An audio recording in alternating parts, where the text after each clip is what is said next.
तो गाइज मैं हूं अंकित और आप दिख रहे हैं रेसलिंग फैंस नेटवर्क। शुरू करते गाइज अपनी बातों को हम लोग सबसे पहले मैकिंटायर से। तो भाई मैकिंटायर आज मंडे नाइट रॉ के अंदर प्रेजेंट थे एंड काफी कुछ हुआ है आज रॉ के एपिसोड में। ऑलमोस्ट मैच कंफर्म हो गया था मैकिंटायर का समर स्लैम के लिए सीएम पंक के अगेंस्ट, लेकिन कुछ दिक्कतें आ गई, कुछ ईगो इशूज आ गए भाई, थोड़ा ईगो क्लैश हुआ, इसलिए मैच ऑफिशियल नहीं हुआ, लेकिन अगले हफ्ते शायद हो जाएगा। होता कुछ ऐसा है कि मैकिंटायर होते हैं, एडम पियर्स भी होते हैं एंड मैच ऑफिशियल होने वाला होता है। एडम पियर्स कह रहे होते हैं कि मैच हम लोग ऑफिशियल करेंगे फॉर समर स्लैम। मैकिंटायर खुश भी दिख रहे होते हैं बिकॉज उनको बदला लेना है भाई सीएम पंक से। लेकिन एक ट्विस्ट था कहानी में, एडम पियर्स रेफरीज बुलाते हैं। रेफरीज आते हैं कौन से भाई? वही रेफरीज जिनको सोप वगैरह करा था मैकिंटायर ने मनी इन द बैंक के अंदर। एंड उसके बाद कहते हैं एडम पियर्स की मैच तो तुम्हारा ऑफिशियल हो जाएगा, लेकिन उसके लिए तुमको इनसे सॉरी बोलना पड़ेगा, यानी कि तुमको अपॉलॉजी देनी पड़ेगी अपनी, ऐसा कह रहे थे एडम पियर्स। अब एडम पियर्स की इस बात को सुन के मैकिंटायर खुश तो बिल्कुल नहीं दिखे। वो भले मैच ना हो लेकिन सॉरी नहीं बोलेंगे, साफ कहते हैं। मैकिंटायर वहां पे फिर से धक्का मुक्की करके निकल जाते हैं। रॉलिंस भी वहां पे आते हैं, वो मैकिंटायर को हटाते हैं, संभालते हैं एडम पियर्स को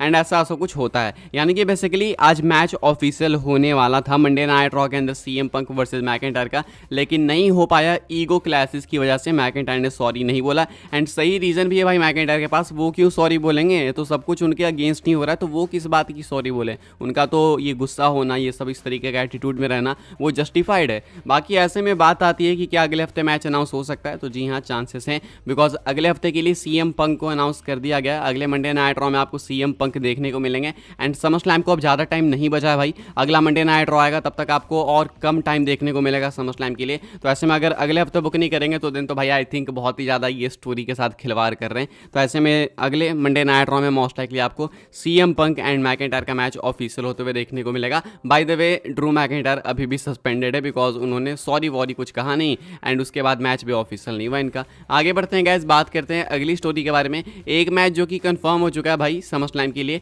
वो है रिया रिप्ली एंड लिव मॉर्गन का। आज के एपिसोड के अंदर रिया रिप्ली काफ़ी हैवीली फीचर्ड थी भाई। उनके स्टार्टिंग के फर्स्ट आवर में ही मल्टीपल सेगमेंट्स थे, 2-3 सेगमेंट्स था अगर मैं गलत नहीं हो तो।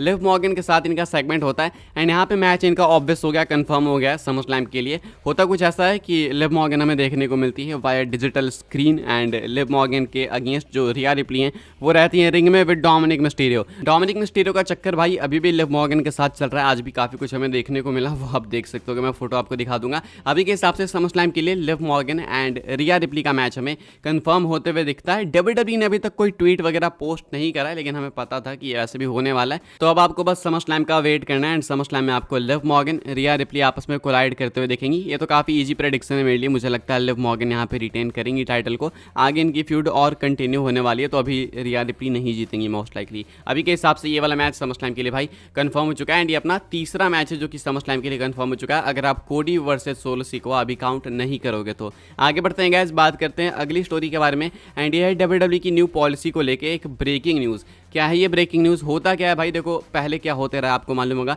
कि डब्ल्यूडब्ल्यूई के साथ ट्रेडमार्क का काफ़ी ट्रबल रहा है। लाइक बहुत सारे नए टैलेंट्स आते हैं तो डब्ल्यूडब्ल्यूई उनके ट्रेडमार्क को छोड़ के, मतलब उनका जो ओरिजिनल उनके नेम का ट्रेडमार्क रहता है उसको छोड़ के अपना एक न्यू नेम उनको दे देती है। नेम काफ़ी चेंजेस करती थी डब्ल्यूडब्ल्यूई। उसके बाद वो सुपरस्टार, वो रेसलर कंपनी छोड़ के चला गया तो उसको अपना नेम यहीं डब्ल्यूडब्ल्यूई में अबॉन्डन करना पड़ता था एंड बाहर किसी और नेम के साथ कंपीट करना पड़ता था।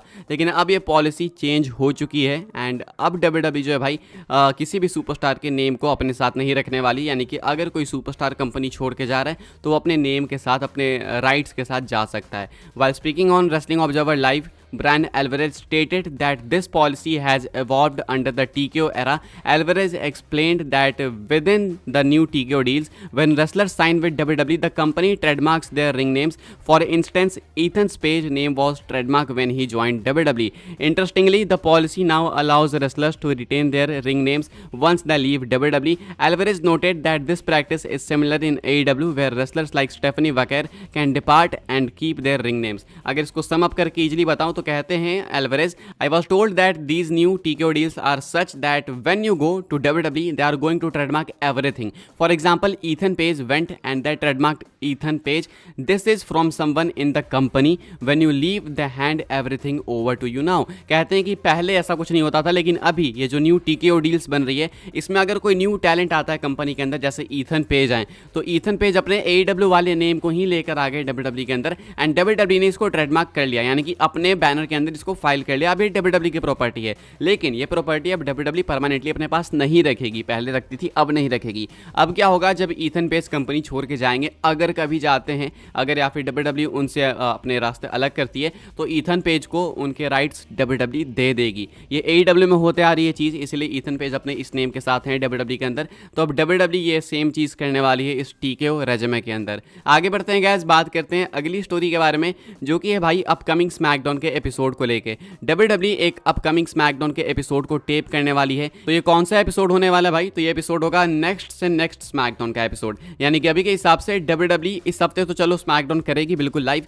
लेकिन इसी हफ्ते के एंड में, जैसे स्मैकडाउन एंड होगा उसी के बाद तुरंत ये उसके बाद वाले स्मैकडाउन को टेप कर लेगी। ऐसा क्यों करेगी वो मैं आपको बताऊंगा। बाय द वे ये PW इंसाइडर की अपडेट है। According to a report by PW insider, WWE will be taping next week's episode of Friday night SmackDown following the conclusion of this week's live broadcast on Fox. ये ऐसा इसलिए होने वाला है because WWE का Japan 2 start होने वाला है, तो उसके लिए इनको भाई एक स्मैकडाउन टेप करना पड़ेगा। अब आई रिपीट, ये जो स्मैकडाउन है भाई, ये बीच का स्मैकडाउन है। समर स्लैम से पहले एक और एपिसोड होगा जो गो होम शो, वो लाइव होगा। उसके पहले का स्मैकडाउन टेप्ड है, यानी कि अभी 3 स्मैकडाउन्स और बाकी हैं। एक अभी जो हमें देखने को मिलेगा सैटरडे को, उसके बाद वाला जो होगा वो टेप्ड होगा, एंड उसके बाद वाला go home show summer slam के लिए बिल्कुल लाइव होने वाला है। तो यानी कि आपको इसी हफ्ते पता चल जाएगा कि अगले हफ्ते क्या हुआ, तो आपको फिर अब सीधा वेट करना होगा तो गो होम शो का, यानी कि जो स्मैकडाउन होगा गो होम शो उसका समर स्लैम के लिए। आगे बढ़ते हैं गाइस, बात करते हैं हम लोग अपनी नेक्स्ट एंड फाइनल स्टोरी के बारे में। तो भाई WWE ने अभी ऑलरेडी एक बहुत मेजर टीज ड्रॉप कर दिया है